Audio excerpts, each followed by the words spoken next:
하나님 말씀 보시겠습니다. 하나님 말씀은 고린도전서 7장 1절부터 7절까지 말씀입니다. 너희가 쓴 문제에 대하여 말하면 남자가 여자를 가까이 아니함이 좋으나 음행을 피하기 위하여 남자마다 자기 아내를 두고 여자마다 자기 남편을 두라. 남편은 그 아내에 대한 의무를 다하고 아내도 그 남편에게 그렇게 할지라. 아내는 자기 몸을 주장하지 못하고 오직 그 남편이 하며 남편도 그와 같이 자기 몸을 주장하지 못하고 오직 그 아내가 하나니 서로 분방하지 말라. 다만 기도할 틈을 얻기 위하여 합의상 얼마 동안 하되 다시 합하라. 이는 너희가 절제 못함으로 말미암아 사탄이 너희를 시험하지 못하게 하려 함이라. 그러나 내가 이 말을 함은 허락이요 명령은 아니니라. 나는 모든 사람이 나와 같기를 원하노라. 그러나 각각 하나님께 받은 자기의 은사가 있으니 이 사람은 이러하고 저 사람은 저러하니라. 아멘.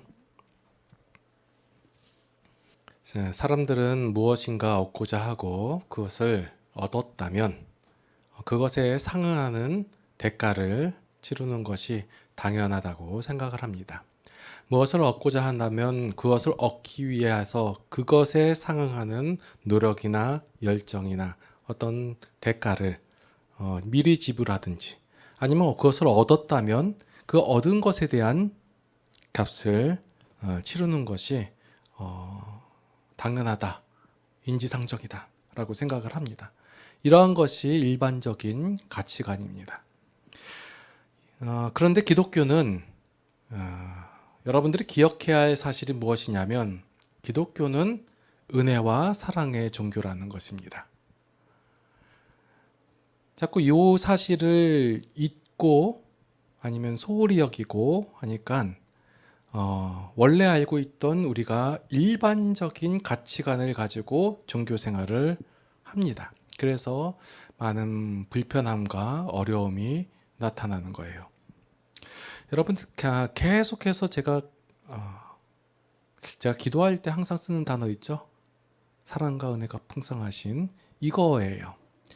여러분들이 주어진 것들, 여러분들이 행한 것, 아니면 여러분들이 얻을 수 있는 것들, 이런 것이 은혜로 주어지고 하나님의 사랑으로 되었다는 요 기본 본질이 본질만 안 흔들린다면 여러분들이 신앙생활함에 있어서 힘듦이나 어려움이나 아니면 고통이 없을 줄을 압니다. 예. 기독교는 전적으로 하나님의 일하심으로 말미암아 그 사람이 성도가 그 일하심의 결과와 은혜를 받아들이게 되는 것, 이것이 기독교입니다. 여러분들이 주어진 것 무엇으로 주어졌나요? 하나님의 사랑으로 인하여 은혜로 주어진 것이잖아요. 그러면 이 은혜로 주어진 것에 대하여 여러분들이 그 은혜에 상응하는 대가를 지불하거나 치를 수 없다예요. 그런데 이 은혜를 좋은 걸 받았잖아요. 그런데 우리의 가치관이 아직 변하지 않았기 때문에 이 좋은 걸 받았으니 이것을 하나님께 다시 돌려드려야 된다. 아니면 이것을 받기 위하여 하나님께 어떤 조건을 내민다든지 열심을 내민다든지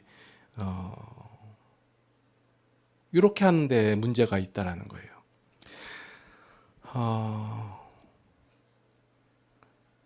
어찌되었든 하나님께로부터 은혜를 받은 성도가 어떻게 고백을 하냐면 이것은 하나님께 은혜를 받았으니 내가 하나님을 위하여 혹은 하나님께 영광을 돌린다라는 표현을 합니다.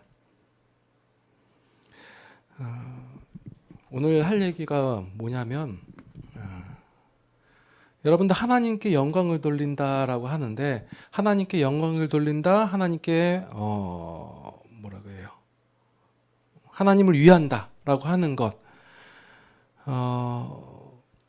우리의 오해 중에 하나가 뭐냐면 하나님께 더 영광 돌릴 만한, 하나님을 더 위할 만한 어떠한 상황이나 조건이 아니면 방법이 없다라는 것이에요.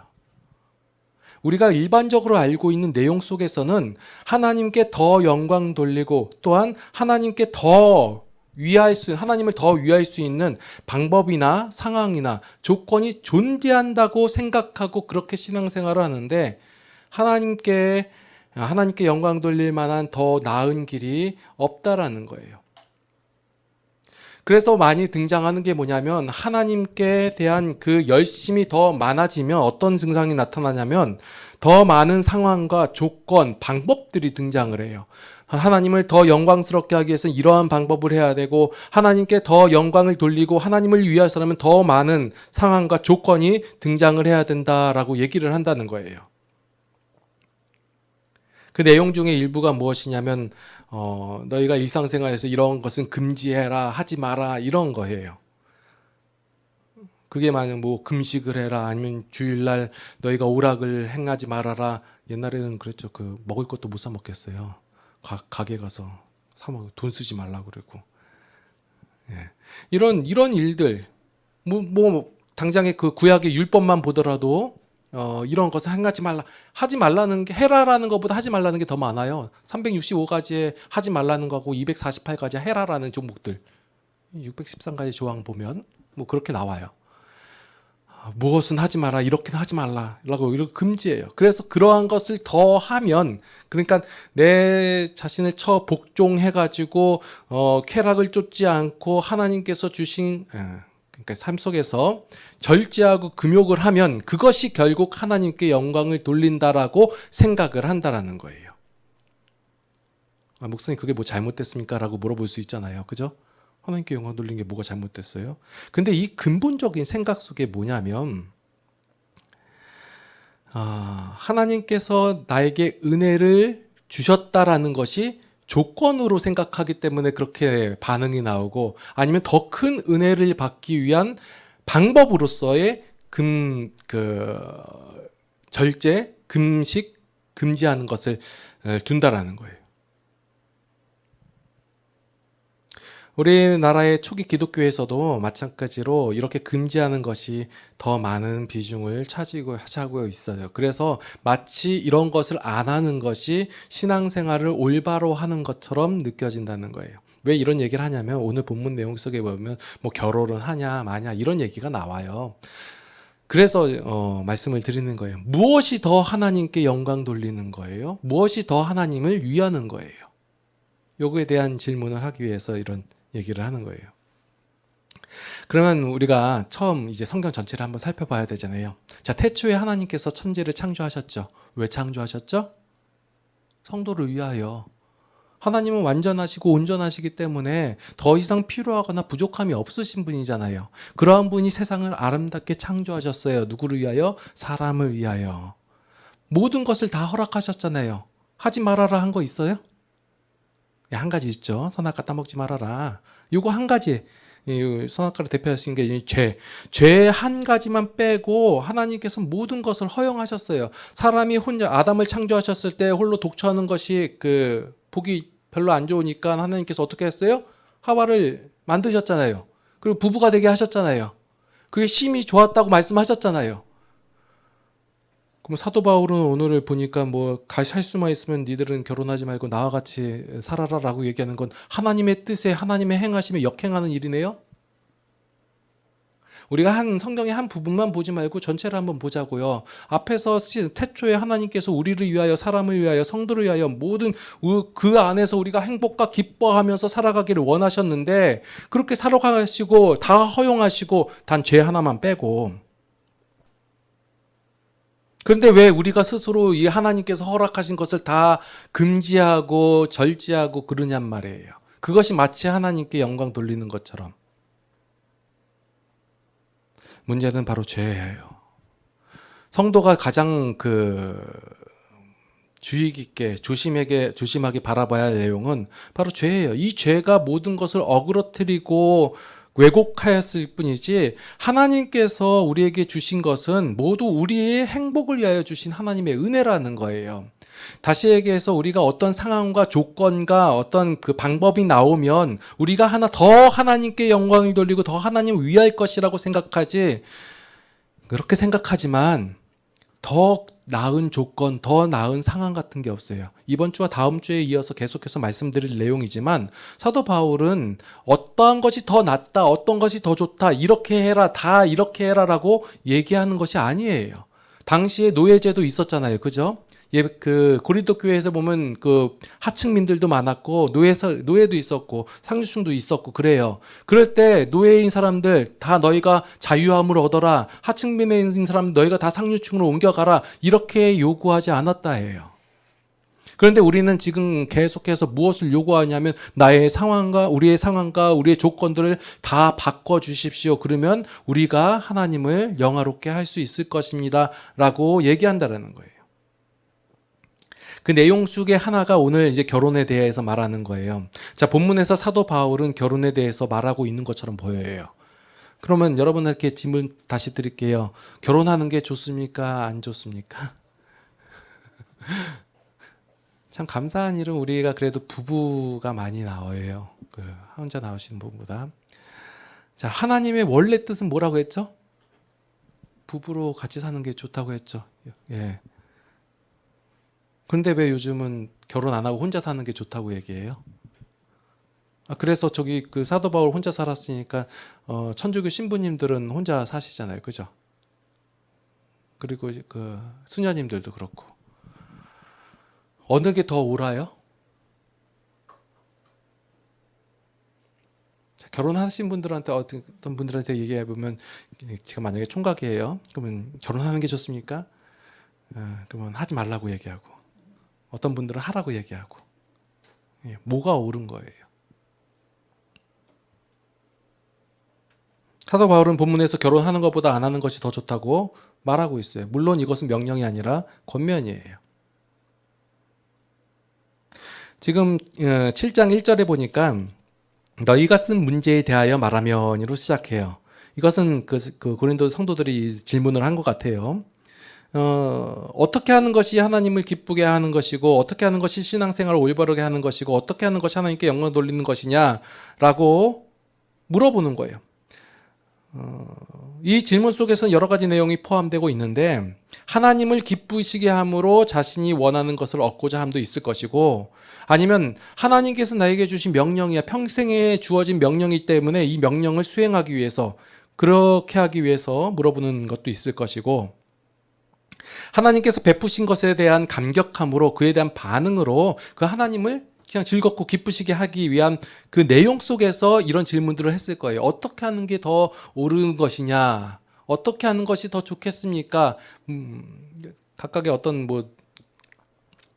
마음이 있더라 할지라도 어떤 게 좋겠어요? 그에 대한 일부분으로서 결혼하는 게 좋겠어요? 안 하는 게 좋겠어요? 의견이 분분해요. 이렇게 하는 게 좋습니다. 저렇게 하는 게 좋습니다. 라고 얘기해요. 우리의 초점은 자꾸 상황과 조건과 방법에 있어요. 이러한 방법이고 이러한 상황이면 내가 더 하나님을 더 잘 섬길 수 있을 것이고 이렇게 하면 더 잘 될 것 같습니다. 라고 얘기를 해요. 그런데 우리가 바라봐야 할 내용은 뭐냐면 죄예요. 죄. 죄가 왜곡시키고 어그러뜨렸어요. 하나님께서는 우리에게 다 좋게 주셨단 말이에요. 우리가 그 안에서 하나님께서 주신 삶 속에서 행복하면서 기뻐하면서 살기를 원하셨어요. 여러분들이 결혼하셨죠? 나중에 또 결혼할 수도 있고 안 할 수도 있고 다 하나님께서 모든 상황을 우리에게 행복하라고 주신 거예요. 근데 왜 결혼하고 막 싸우고 그래요? 힘들고 서로 눈치 보고 왜 그래요? 죄 때문에 그래요. 이 죄 때문에 하나님께서는 우리에게 좋은 의도로 좋은 방법으로 좋은 생각으로 주신 것들이 우리가 죄인으로 죄인의 관점으로 죄인의 생각으로 바라보고 하니까 거기서 문제가 발생이 되는 거예요. 왜곡되어지고 어그러뜨려지고 봐요. 그게 우리의 대표 있잖아요. 아담. 내 뼈 중에 뼈요 내 살 중에 살이요 하면서 아주 즐거워하고 기뻐했는데 죄를 짓고 나자마자 죄가 그 안에 들어오자마자 죄가 그를 사로잡고 나자마자 뭐라고 얘기해요? 저 여자가 먹으라고 했어요. 하나님께서 만들어준 저 여자가. 평생 싸우잖아요. 그래서 우리가 관점을 다르게 할 필요가 있어요. 어떻게 하냐면 어떻게 하면 우리가 하나님을 기쁘시게 할 것이냐, 어떻게 하면 하나님을 위하여 하나님께 영광 돌릴 것이냐, 그러므로 우리가 무엇을 받을 것이냐, 이것을 생각하는 것이 아니라 하나님께서 어떠한 일을 하셨고 그 일하심의 결과가 어떻게 성도를 행복하게 하는지를 알아갈 필요가 있다는 거예요. 제 말을 좀 많이 돌렸나요?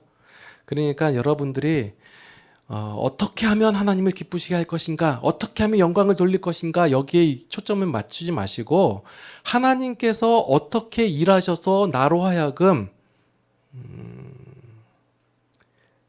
하나님의 결과를 바라보고 받아들이게 할 수 있는가, 이걸로서 바라보라는 얘기예요. 사도 바울은 이게 결혼을 하냐 안 하냐, 물론 너희가 죄 가운데 있기 때문에, 죄의 습성이 아직까지 있기 때문에 이렇게 하는 것이 그나마 죄를 좀 덜 짓는 것이고, 그렇게 하는 것이 좀 죄를 더디게 하는 것이기 때문에 권면할 수는 있어요. 예. 그럴 수는 있지만 그보다 먼저 우리가 이 죄를 이기신 그 하나님의 역사하심을 우리가 바라볼 필요가 있어요. 하나님께서는 우리 안에 있는 죄의 모든 모습을 이겨내셨잖아요. 이기시고 우리에게 다 이긴 그 내용을 우리에게 주시고, 우리가 그것에 대해서 속지 않고 착각하지 않게 하셨잖아요. 그러면 우리가 하나님께서 나를 위하여 어떻게 행하시고 어떤 일을 행하셨는지를 우리가 바라보고, 그리고 그것으로 인하여 행복해하면 돼요. 기뻐하면 돼요. 지난번에도 말씀드렸듯이 우리가 하나님을 위하여 하나님의 일을 따로 하는 것이 아니라 하나님의 마음과 심정으로 행하는 모든 것이, 그것이 하나님의 일인 것이고, 그 모든 상황과 모든 조건이 그것이 옳은 것이다 라고 말씀을 드렸어요. 이게 예가 될지는 모르겠는데, 이번에 저희가 수련회를 옮겼잖아요. 왜 옮겼을까요? 네, 우리 다혜자매가 아파요. 그죠? 위에서 좀 기도를 해주시고, 한지체가 아픈데 가야 돼요? 그 수련회를 하는 가장 큰 목적이 뭐였죠? 물론 그 합심해서 단합해가지고 더 훈련시켜가지고 주의 일에 전념을 다하자라는 내용이 하나도 없었잖아요. 예, 여러분들 가보셔서 알겠지만 가서 놀잖아요. 즐겁고 행복하게 같이. 그런 기회가 있었으면 좋겠다 해가지고 그렇게 하는 것이고, 그러면 당연히 한지체가 못 가면 가지 말아야죠. 그리고 거기에 대해서 동의해 주신 성도님들의 모습을 보면서 우리가 그래도 잘 가고 있구나 라는 생각이 들었어요. 예. 그러면 되는 거예요. 하나님의 마음과 심정으로 행할 수 있는 모든 것이 다 옳은 것이에요. 그것이 또한 하나님의 일이라고 하는 것이고, 어떤 거창하고 어떤 헌신을 다하고 어떤 죽을 위험에서 죽을 각오로 하는 것, 그런 것들만 하나님의 일이 아니라, 그런 것은 더 고귀해 보이고 그렇게 헌신하는 것이 더 옳아 보이고, 그것을 제가 지금 폄하하거나 하지 말라고 하는 것이 아니에요.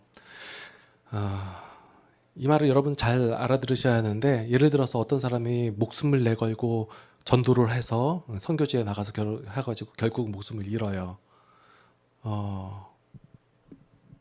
이런 것이 고결하다 아니면 안 좋다라고 얘기하는 것이 아니에요. 그는 하나님의 은혜를 받았기 때문에 그 은혜대로 그것을 행한 것 뿐이에요. 고통이 있다 할지라도 그것이 충분하기 때문에 감수하는 거예요. 그게 다예요.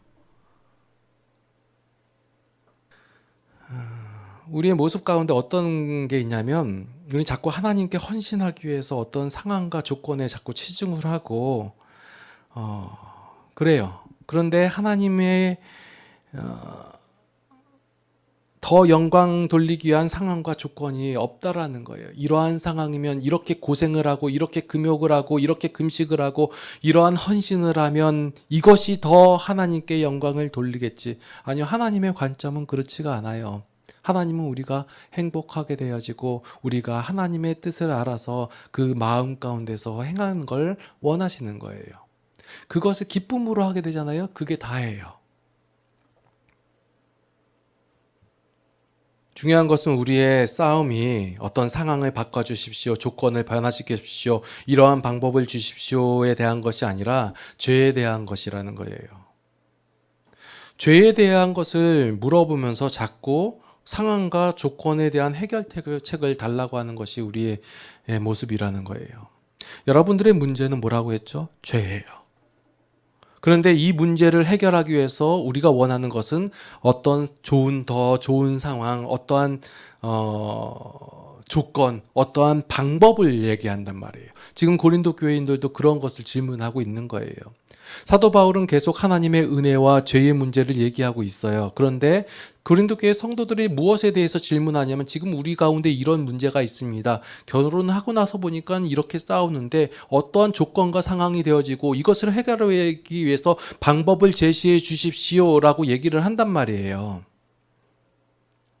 그래가지고 하나님 바울 보고 어떤 해결책을 달라고 얘기하니까 바울이 뭘 얘기하는 내용들이 뭐예요?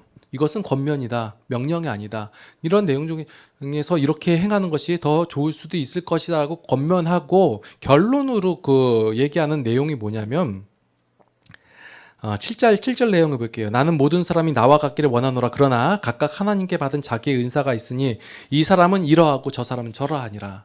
각각의 은사가 있다는 거예요. 은사가 뭐예요? 하나님의 선물이잖아요. 하나님께서 은혜로 주신 선물이 있다라는 거예요. 그러면 그 가운데서 행하라는 거예요. 그럼 그가 그 선물을 가지고 행하는 것이고 각각 이 사람은 이렇게 행하고 저 사람은 저렇게 행하는 것이다. 이 방법, 이 행함 이것이 중요한 것이 아니라 우리가 그렇게 행할 수밖에 없게끔 죄로부터 자유함을 얻었다.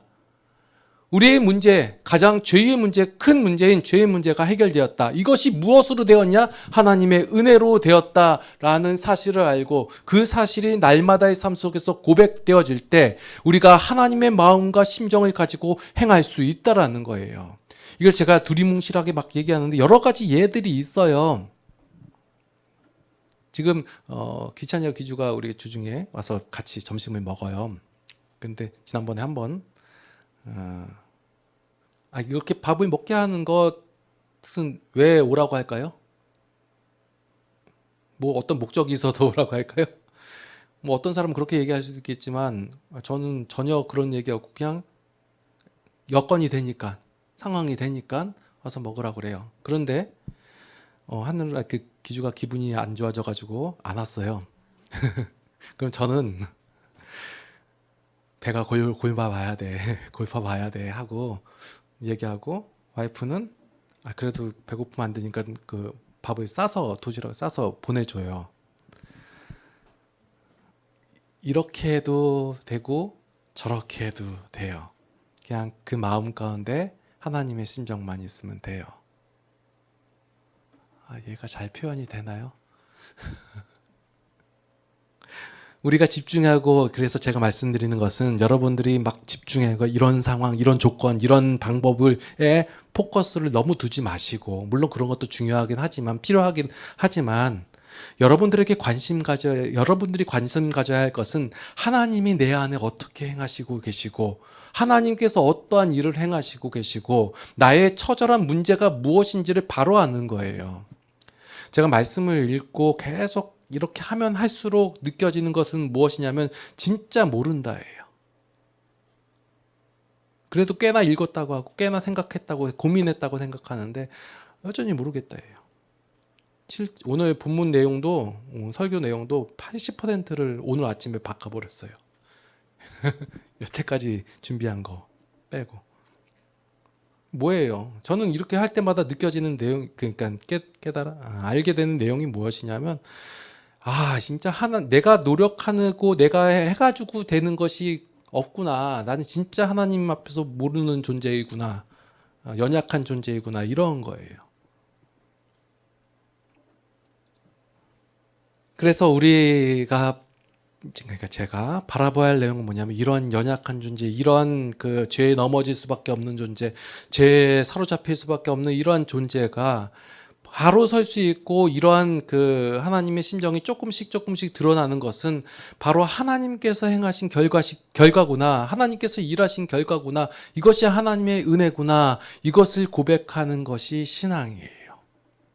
이것이 바로 성도가 해야 할 일이고 이것을 하나님께서 이 모양을 하나님께 영광을 돌리구나. 이것이 하나님을 위하여구나. 라고 쳐주시는 것이지. 우리가 하나님을 위하여 하라고 어떤 헌신이나 노력이나 어떤 상황을 만드는 것이 그것이 하나님을 위하는 것이 아니다라는 거예요. 제가 말씀드리는 내용이 이게 어차피 결과적으로 보면 같잖아요 라고 얘기하는데 지금 그 바탕을 얘기하고 있는 거예요. 헌신함으로 노력함으로 상황이 바뀜으로 하나님께 영광 돌리거나 그것이 더 하나님을 위하는 것이 아니다라는 거예요. 우리가 처한 처지와 상황 속에서 그 하나님께서 우리가 행복하도록 주어진 그 여건 속에서 우리가 하나님의 심정과 원리와 마음으로서 행하라는 거예요. 그것이 비록 나한테 손해가 될지라도, 그것이 바로 나한테 고통이 될지라도 내가 기꺼이 할 수 있음은 하나님께서 먼저 나에게 행하심이 우선이고 그 행하심으로 말미암아 내가 되어졌기에 반응으로서 나오는 거예요. 그러니까 우리가 집중해야 할 게 뭐예요? 우리의 신앙이 자라는데, 죄를 능히 이길 만한 실력을 갖추는데 거기에 집중을 해야죠. 그게 뭐예요? 죄를 이길 힘이 어디로부터 나와요? 하나님을 아는 힘에서 나온단 말이에요. 안다라는 게 뭐예요? 경험하고 체험한다라는 거예요. 지식적으로 아는 마음을 얘기하는 것이 아니에요. 그런데 그렇게 되어가는 과정 속에서 바울은 권면하고 있는 거예요. 이렇게 하는 게 더 좋겠다. 그래서 성도는 뭐예요? 바로 하나님의 일하심의 결과예요. 여러분들이에요. 이미 여러분들을 통하여 하나님의 영광을 받으셨어요. 하나님의 일하심의 결과로 여러분이 되어졌잖아요. 물론 실수하고 실패하고 좌절할 때도 있지만 하나님의 일하심으로 결국 세우실 것이고 이끄실 것이잖아요. 그러니 여러분들이 되어져 감은 바로 하나님의 역사하심과 하나님의 일하심으로 되어진 거잖아요. 그 하나님을 우리가 고백하고 또한 세상 사람들이 그 모습을 보고 고백하기를 원하시는 거예요. 기도하시겠습니다. 하나님의 은혜를 감사드립니다. 하나님의 사랑에 감격합니다. 배우면 배울수록 알면 알수록 저희의 완악함이 드러납니다. 참 못됐습니다. 참 어떻게 하면 죄의 방법으로 할까 하는 우리의 모습이 너무 난감합니다. 하나님, 그러나 하나님께서 우리를 붙잡아 주시고 이끌어 주시고 결국은 승리케 하심에 감사를 드립니다. 하나님을 의지합니다. 하나님을 바라봅니다. 한 주간도 살아갈 것입니다. 살아갈 때 우리가 하나님께서 주신 힘을 가지고 살아가게 하여 주시옵고 그 승리의 기쁨을 만끽하게 하여 주시옵소서.